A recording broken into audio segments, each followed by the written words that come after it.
आंध्र प्रदेश में आज कई प्रकल्प का शिलान्यास और लोकार्पण के कार्यक्रम में हमारे बीच में उपस्थित राज्य के यशस्वी हेल्थ मिनिस्टर रजनी जी, हमारे सांसद श्रीनिवास जी,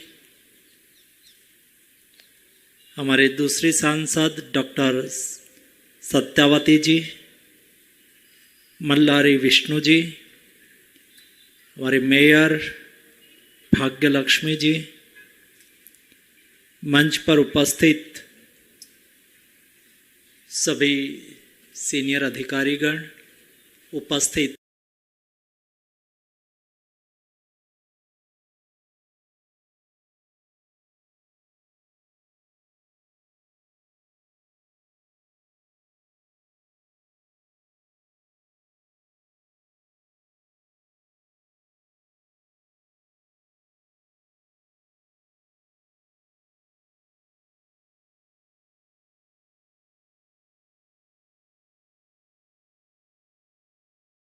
विष्णु जी और सत्यावती जी, मल्लारी विष्णु जी,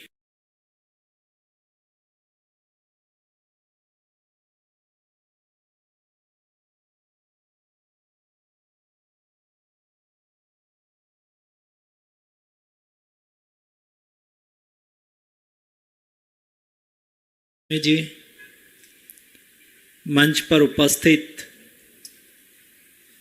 सभी सीनियर अधिकारीगण, उपस्थित। हेल्दी होता है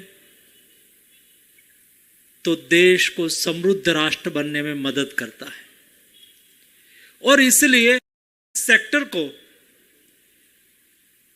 होलिस्टिक अप्रोच के साथ देखा। एक समय ऐसा था कि कोई लीडर आते थे, कहते थे मेरे यहां अस्पताल बना दो, तो जो पावरफुल लीडर थे उसके यहां अस्पताल बन जाती थी। कई जगह पे इंफ्रास्ट्रक्चर व्यवस्था खड़ी हो जाती थी, कई देश के पार्ट व्यवस्था से वंचित रह जाते थे। मोदी जी ने कहा कि ऐसा नहीं होगा, हेल्थ एक्सेसिबल होनी चाहिए, हेल्थ अफोर्डेबल होनी चाहिए, सभी को स्वास्थ्य सुविधा का अधिकार मिलना चाहिए और इसलिए होलिस्टिक अप्रोच के साथ हेल्थ सेक्टर में काम करना चालू करा। नतीजा ये निकला, आज देश में 1,70,000 आयुष्मान आरोग्य मंदिर बनाया गया।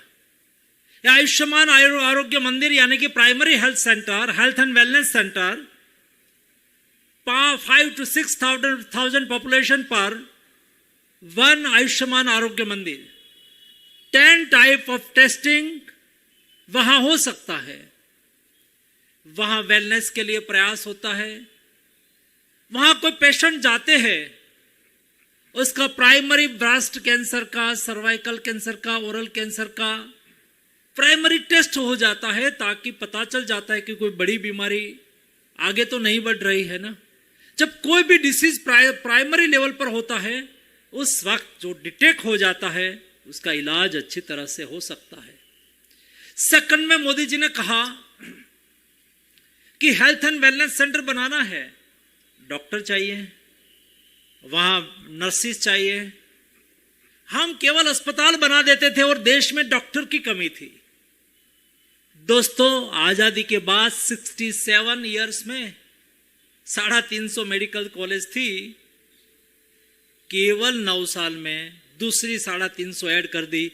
आज 707 मेडिकल कॉलेज देश में है। Our student go in a medical study go to abroad. वो अब्रोड जाते थे, क्यों? क्योंकि यहां ये फैसिलिटी नहीं थी। मेडिकल कॉलेज बढ़ाई, 54,000 सीटें थी। Now and today 1,07,000 MBBS की मेडिकल सीट है। नर्सिंग, अभी मोदी जी ने डिसाइड किया 157 जो पहले मेडिकल कॉलेज बन के तैयार हो गई है, सभी जगह पे नर्सिंग कॉलेज होनी चाहिए, ताकि हेल्थ वर्क फोर्स देश की रिक्वायरमेंट के लिए उपलब्ध हो। ये सुनिश्चित कर दिया। तो आयुष्मान आरोग्य मंदिर बना, उसमें डॉक्टर की सुविधा होने लगी।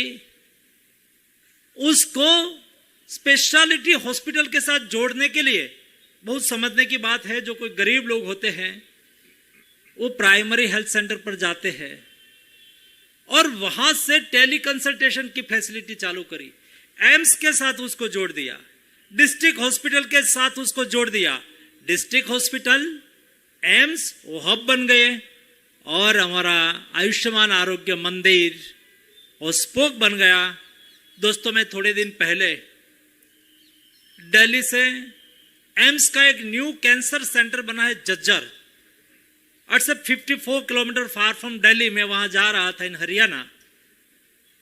तो रास्ते में मैंने किसी को बताया नहीं था, मैं निकला और बोर्ड लगा था आयुष्मान आरोग्य मंदिर। मैंने पूछा नहीं, मैंने ड्राइवर को कहा गाड़ी रोको। मैं आयुष्मान आरोग्य मंदिर में चला गया। आयुष्मान आरोग्य मंदिर में गया, एक कम्युनिटी हेल्थ ऑफिसर एक पेशेंट को देख रही थी डॉक्टर के साथ।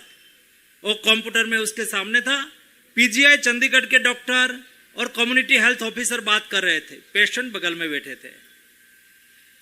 और पीजीआई के डॉक्टर ने कहा कि जरा पेशेंट से भी मुझे बात कराओ। तो उन्होंने थोड़ा कंप्यूटर मोड़ा और पेशेंट के साथ पीजीआई चंडीगढ़ के स्पेशलिस्ट डॉक्टर ने उससे बात करी, उसका रिपोर्ट बताया। डॉक्टर वहाँ बैठा है, उन्होंने सजेस्ट किया कि आप उसको इस टाइप की मेडिसिन लिख दो, 1 सप्ताह के बाद फिर एक बार टेली कंसल्टेशन से जुड़ जाना। दोस्तों, एक घटना महत्वपूर्ण इसलिए है, एक गरीब परिवार के व्यक्ति शायद उसको वहां से रेफर कर देते कि जाओ आप दिल्ली चले जाओ, 1 दिन का काम जाता, उसका पैसे का खर्च होता। गरीब व्यक्ति के जेब में पैसा नहीं होता है। दोस्तों, tele consultation daily 3 to 4 lakh tele consultation के द्वारा लोगों का इलाज हो रहा है। आयुष्मान भारत योजना से देश के 60 करोड़ लोगों को 5 लाख तक का मुफ्त इलाज की मोदी जी ने गारंटी दी है। आंध्र प्रदेश जैसे स्टेट, मुझे खुशी है, आयुष्मान भारत योजना अपने स्टेट की योजना को संयुक्त रूप में बहुत अच्छी तरह से इंप्लीमेंट कर रहा है। उसका फायदा गरीब लोगों को हो रहा है। होलिस्टिक अप्रोच के साथ हेल्थ को आगे बढ़ाते हैं।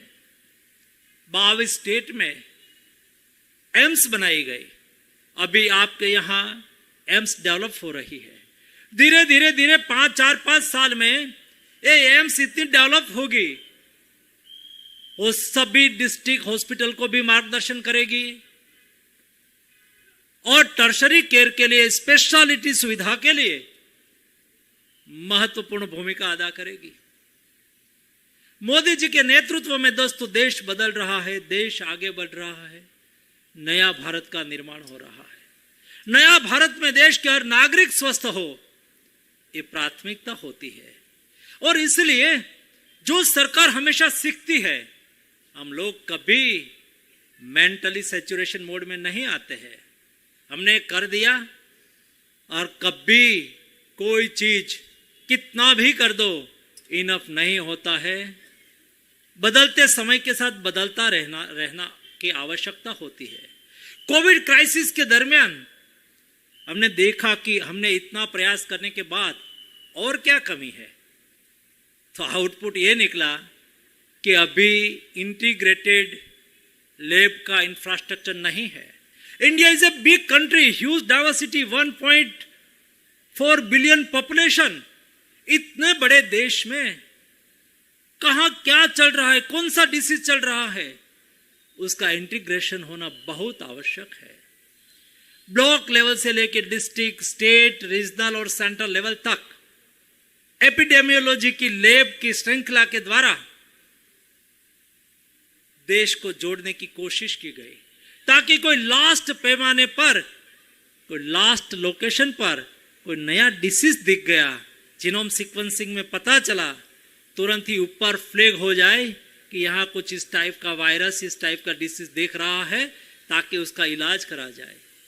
वैसा ही डिस्ट्रिक्ट लेवल पर क्रिटिकल केयर ब्लॉक, कोई भी इमरजेंसी की स्थिति में, कोई पेंडेमिक की स्थिति में लोगों को इलाज के लिए दिक्कत ना हो, वहां वेंटिलेटर हो, वहां ऑक्सीजन हो, वहां ऑल टाइप ऑफ फैसिलिटी हो, ऐसा क्रिटिकल ब्लॉक 602 डिस्ट्रिक्ट में बनाने के लिए तय किया। 64,000 करोड़ रुपीस 5 इयर्स में पूरा करना है। 64,000 यानी कि देश में 640 डिस्ट्रिक्ट, अब काउंट करो, 730 है, तो उसका नतीजा ये निकलता है पर डिस्ट्रिक्ट में एवरेज 80 से 100 करोड़ रुपया का खर्च Ayushman Bharat health infrastructure mission के तहत करना है। आंध्र प्रदेश ने अच्छा परफॉर्मेंस करा है, और जो स्टेट अच्छा काम करता है, हमारे रजनी जी ऑनरेबल हेल्थ मिनिस्टर मेरे पास दिल्ली आती है, कई काम लेके आती है, भैया मुझे ये चाहिए, हमारा स्टेट में वो करना है, हमें क्रिटिकल केयर यूनिट बनाना है, हमें ये हॉस्पिटल में ऑपरेशन के लिए ये मेडिकल डिवाइस की रिक्वायरमेंट है, हमें मेडिकल कॉलेज बढ़ानी है। दोस्तों, हेल्थ सेक्टर में एक समय था, हम कहते थे राज्य की ओर से सेंट्रल गवर्नमेंट के लिए फंड के लिए जाते थे, पैसा दो पैसा दो, सेंट्रल गवर्नमेंट पैसा देती थी उपकार के भाव से। दोस्तों, हम उपकार के भाव से नहीं मानते हैं, हम हमारी जिम्मेवारी समझते हैं स्टेट को स्ट्रेंथन करने के लिए स्टेट गवर्नमेंट को हर संभव मदद करे, और इसलिए हम कहते हैं खर्च करो खर्च करो। मैं रजनी जी को एश्योर करना चाहता हूं कि आपके यहां हेल्थ सेक्टर में भारत सरकार की ओर से मदद के लिए कोई कमी नहीं रहेगी। आप जितना खर्च करते चलोगे, ये 5 साल का प्लान है, आंध्र प्रदेश 2 साल में पूरा करे तो मैं 2 साल में सारा पैसा दे दूंगा। मैं सुबह में कृष्णा बाबूजी मेरे से बात कर रहे थे, मैंने कहा आप खर्च करना चालू करो, पैसा देने में मैं दिक्कत नहीं होने दूंगा। हमें हेल्थ इंफ्रास्ट्रक्चर को मजबूत करना है, स्टेट और सेंट्रल गवर्नमेंट साथ में मिलकर प्रयास करे। हम फेडरल डेमोक्रेटिक सिस्टम में काम कर रहे हैं, सेंट्रल और स्टेट अलग नहीं हो सकता है, स्टेट होके सेंट्रल बनता है। सेंट्रल की सभी के प्रति जिम्मेवारी है, जो प्रोएक्टिव काम करता है वो ज्यादा लाभ ले लेते हैं। आंध्र प्रदेश प्रोएक्टिव काम करते हैं। मैं हमारी सत्यावती जी को अभिनंदन देना चाहता हूँ, ये एमपी है, वो बार बार मेरे पास आ जाती है, और जो ज्यादा मेहनत कर लेते हैं उसको थोड़ा फायदा भी हो जाता है। मुझे भी 3-4 बार आते हैं तो ऐसा लगता है कि 3 बार आई है तो चलो मदद कर देते हैं उसको। उसके हॉस्पिटल के लिए, उसके डिस्ट्रिक्ट में हॉस्पिटल होगी, भैया आप आना, वहाँ उद्घाटन करना, और धीरे से कहते हैं, मैं कहता हूँ किसका उद्घाटन करना, तो कि क्रिटिकल केयर ब्लॉक का उद्घाटन करना है। तो मैंने कहा मैं आपको जब अलॉट करूँ तब उद्घाटन करूंगा ना, तो कि इसलिए ही आई हूँ। दोस्तों, ये मेहनत करने से आउटपुट होता है। जितनी जनप्रतिनिधि और सरकार एक्टिव मोड में काम करती है, आउटपुट अच्छा देखता है। Andhra Pradesh government health sector में बहुत अच्छा काम करती है। मैं रजनी जी और माननीय मुख्यमंत्री जी को अभिनंदन करूंगा। आप आगे बढ़िए, भारत सरकार हर संभव आपको मदद करेगी। धन्यवाद।